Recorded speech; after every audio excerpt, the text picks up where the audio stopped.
Hi everyone, welcome to Legal Connect.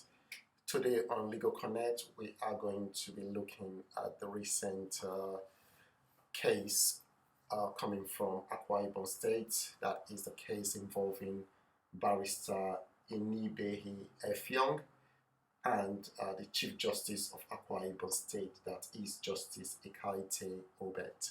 Summary of the facts of the case is that barrister Effiong, who was representing another barrister in a defamation case brought by the governor of Akwa Ibom State against his person, uh, appeared before Justice Ekaite Obet, and in the course of the proceedings, barrister Effiong was found to have a confrontational act and also in contempt of court. And so he was sentenced to a month in prison. Barrister Effiong, who left his house that fateful morning, hoping maybe he had plans for the evening or the week ahead, ended up going to the court, and from there he was transferred to the prison. He spent 1 month. Barrister Effiong is out now, out and about, and he has instructed a legal team to look into this matter. I'm not sure what redress he's seeking. I will presume that he's seeking compensation.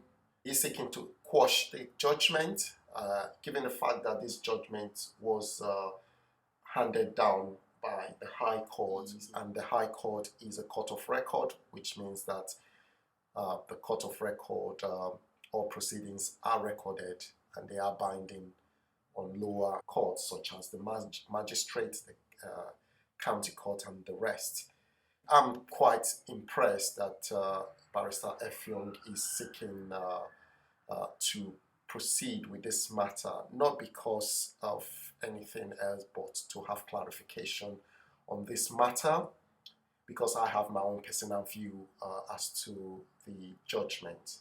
However, the reason why I'm looking at this case is because it has made a lot of force on social media. A lot of barristers and of legal writers have commented on this matter.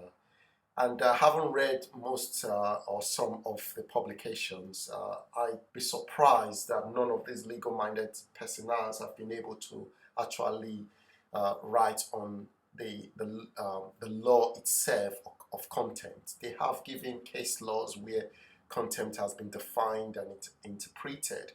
However, none have actually given the law consigning the contempt of court. In my opinion, for an act to be an offense or to be a crime, it has to be prescribed as a crime or as an offense by an act of parliament or by a state parliament. There has to be a law saying that this act that you've carried out or you've done is a crime or is an offense. So today we are going to be looking at the law covering contempt of court, and also other laws that I think plays parts in these proceedings, such as the law to fair trial, which is a fundamental right under the Nigerian Constitution 1999. That I feel, other aspect of law that I feel plays into mind when you look at this whole case or this whole saga as it plays out. Like I said, it is a fast-moving case, so this might not be the end of opinion. I'm going to keep abreast of the development in this matter and update you guys out there, because I think it is an interesting case, and also it is nice to have clarification. I would suggest that the judiciary take this matter up to the highest court in order to have a good interpretation of what of this case, because it is a precedent that this case has said. It is from a court of record, which means it is binding on other lower courts. So let us look at the law on contempt of court. Following the research that I have done, I note that the law on contempt of court is provided for under section 133 of the Criminal Code Act of Nigeria. And the Criminal Code Act of Nigeria, Act Section 133, talked about contempt of court, and it states any person who, within the premises in which any judicial proceedings is being heard or taken, or within the precincts of the same, shows disrespect in speech or manner to or with reference to such proceeding, or any person before whom such proceeding is being had or taken, or having been called upon to give evidence in a judicial proceeding, fails to attend, or having attended refuses to be sworn or to make an affirmation, or having been sworn or affirmed refuses without lawful excuse to answer a question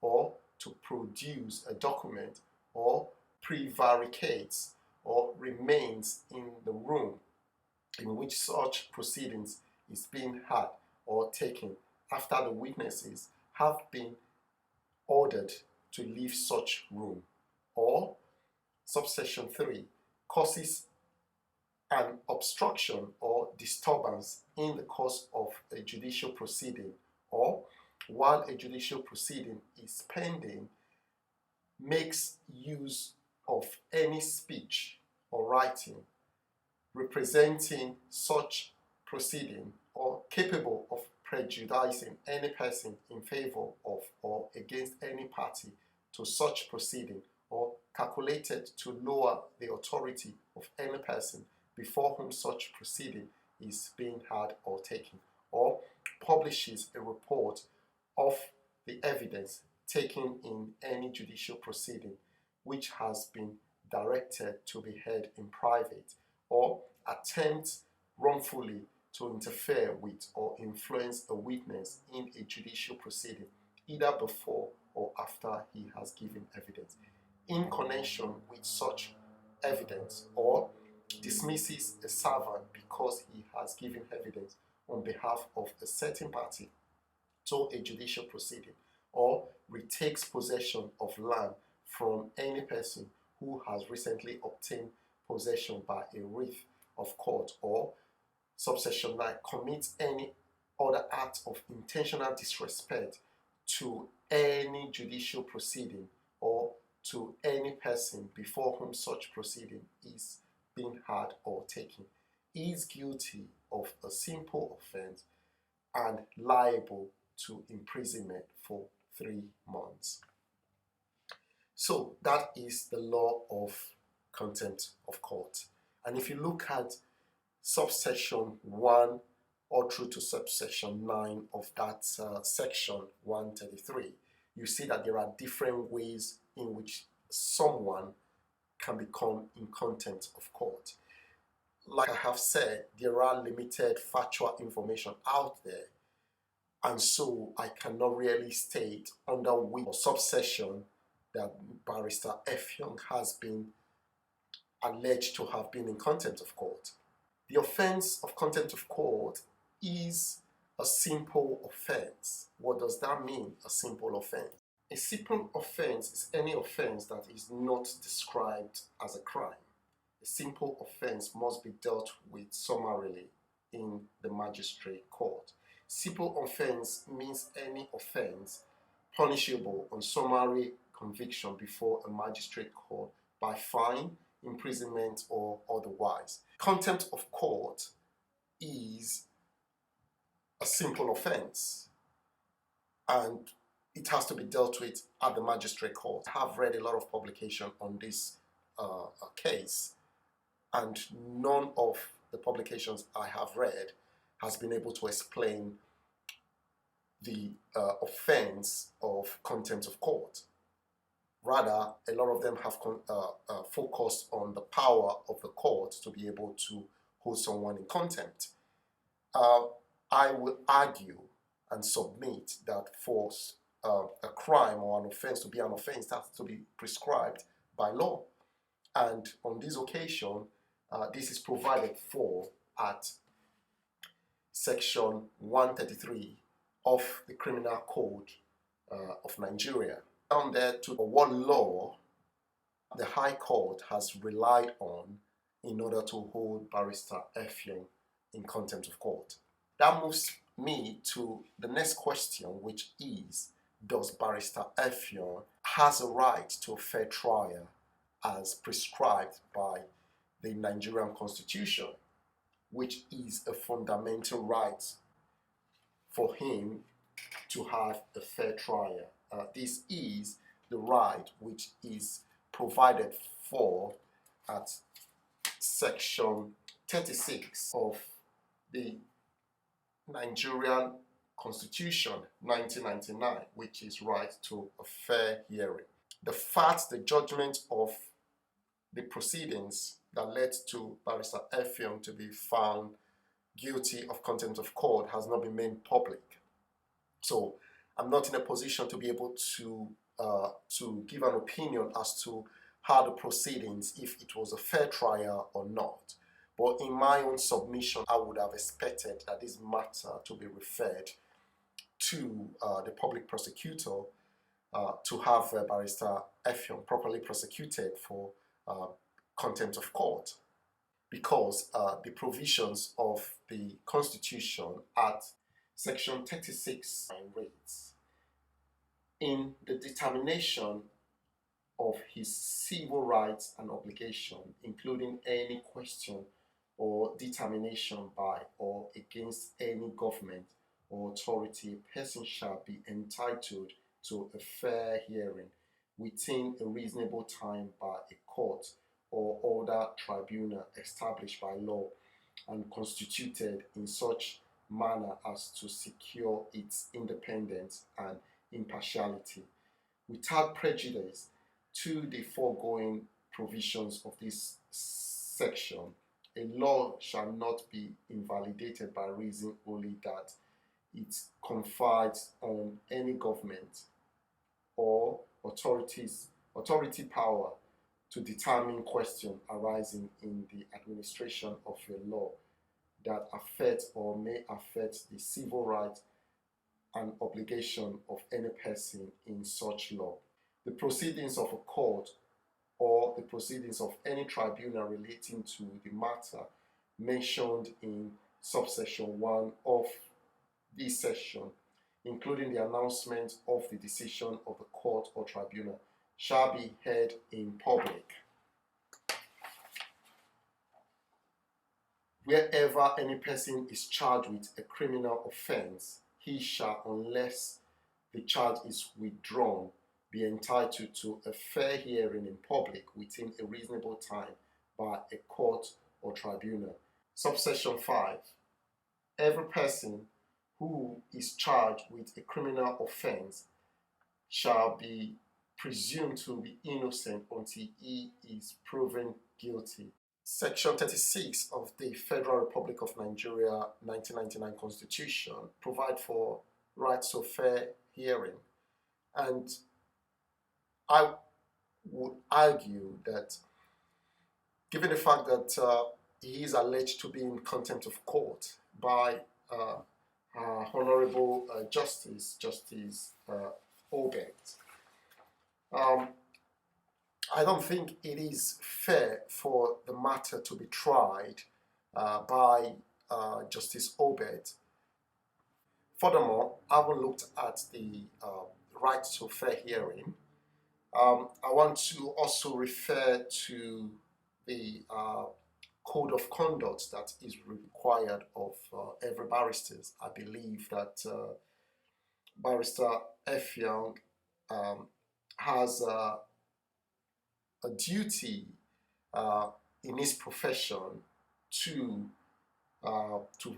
adhere to certain conduct, and I believe some of those conduct includes to observe his duty to the court in the administration of justice, to act in the best interest of each client, to act with honesty and with integrity, to maintain his independence, not to behave in a way that is likely to diminish the trust and confidence which the public place in him or his profession to keep the affairs of each client confidential, to provide a competent standard of work and service to each client, not to discriminate unlawfully against any person, to be open and cooperative with regulators, to take reasonable steps to manage his practice. And if he is in breach of any of these rules or duty, there is a tendency that he will be investigated, and the appropriate discipline will be provided by the professional code of conduct, which is the regulators. So I would have thought that the court, that's the High Court, with its inherent power, would have adjourned the matter and then refer Barrister Effiong to the Professional Conduct Bureau in order to have him investigated for his conduct. And given the fact that this is a court of record, the proceedings are made available to such a regulator in order to investigate Barrister Effiong to determine if he has brought his profession into disrepute rather than being bundled to prison. I welcome further investigation of this matter.